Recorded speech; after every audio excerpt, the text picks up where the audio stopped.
Hello friend, જય શ્રી કૃષ્ણ બધા મિત્રોને મારી ચેનલ રસોઈનો કર્યા. એમાં આજે આપણે બનાવીશું કારેલા તળેલા. એના માટે આપણે અહીં 3 કારેલા લીધા છે. હવે આપણે તેની સાલ ઉતારી લઈશું. હવે આપણે આ રીતે કારેલાના ડીટિયા કાપી લઈશું. તેની આ રીતે સાલ ઉતારી લેવાની.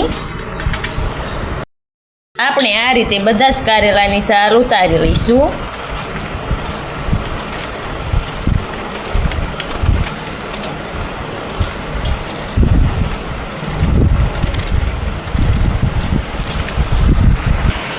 આપણા કારેલાની સાલ ઉતરી ગઈ છે, તો હવે આપણે તેના વચ્ચેથી બી કાઢી લઈશું.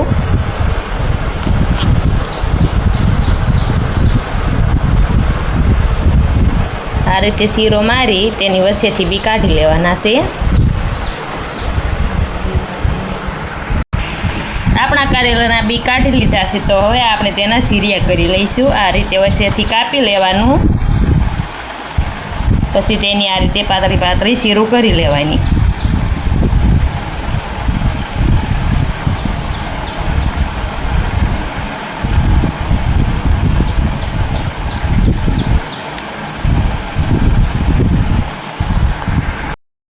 આપણે કારેલાની આ રીતે પાતળી પાતળી શીરું કરી લેવાની છે. હવે આપણે તેને તળી લઈશું. આપણે કારેલાને તળવા માટે એક તપેલીમાં 4 થી 5 પાવડા જેટલું તેલ ગરમ મૂકીશું.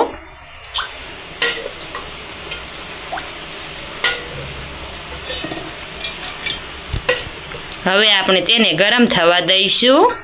આપણું તેલ ગરમ થઈ ગયું છે, તો હવે આપણે તેમાં કારેલાને નાખી દઈશું તળવા માટે.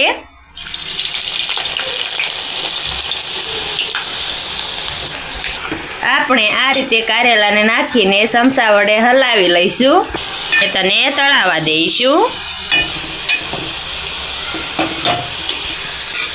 આપણા કારેલા તળાઈ ગયા છે. 3 થી 4 મિનિટ માટે આપણે તળાવવા દીધા હતા. હવે આપણે તેને કાઢી લઈશું. આ રીતે કારેલા તળીને તમે ખાઓ તો તે ઓછા કડવા લાગે છે. ડાયાબિટીસ વાળાએ આ રીતે કારેલા તળીને ખાવા જોઈએ. તેને ખૂબ જ ફાયદાકારક હોય છે. આપણા કારેલા તળાઈને તૈયાર થઈ ગયા છે, તમે જોઈ શકો છો. હવે આપણે તેને પીરસી દઈશું. આપણે કારેલા ઉપર થોડુંક મીઠું ભભરાઈ દઈશું. ગરમા હોય ત્યારે, એટલે તે તેની સાથે મિક્સ થઈ જાય. હવે આપણે તેને આ રીતે હલાવી લઈશું. આપણે કારેલામાં ઉપરથી લાલ મરચું નાખી દઈશું. જો તમારે તીખા ખાવા હોય તો તમારે નાખવાનું, નહીં તો નહીં નાખવાનું. આ રીતે આપણે ભભરાઈ દઈશું અને તેને મિક્સ કરી લઈશું.